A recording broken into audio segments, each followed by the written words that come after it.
देखंतु सांग माने मो बो सकाळ उठी रोषे आरंभ कर देछि। एठी कोबी भाजी रखी छी, एपटे भात बसई छी, एपटे आलू भजा बसई देछि।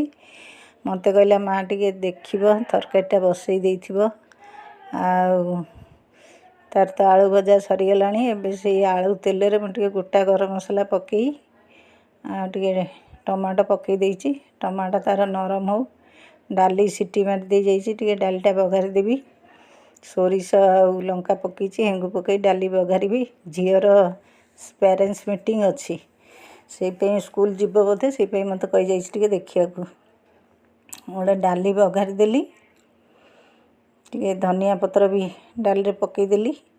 जो मसला बाटिकी थोई जाइए से जो बिलाती पकई तेल से मसला पकई टे कषिदेवी कौन मसला बाटी बुटी थोईकी जाइए। मसला पकई कषि देइछि। आलू कोबी पकईबी कषा सैलानी पानी दे देइछि। तरकारी तार फुटु थाउ। तरकारी हेला भितरे मु टिके चा पी देबी। मु टिके चा पी देली। चा पी सारी पाटी खटा हो गला। पान खंडे ता भितरे चोबेइली। पान चोबई सारे। एपटे बो बोधे कौन साग थोई दे जाइए, आसिले स्कूल साग भाजिबो।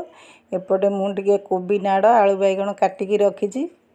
जदि कर ना मु करी आ मु दुटा पोटल कांकड़ काटिकी रखी भाजीदेवी। मो दी पुआ मैंने टिफिन नहीं कि जीवे। आमर तो सरीगला। गाधई पाधई ठाकुर घर को जीवी। रही आज्ञा। जय जगन्नाथ।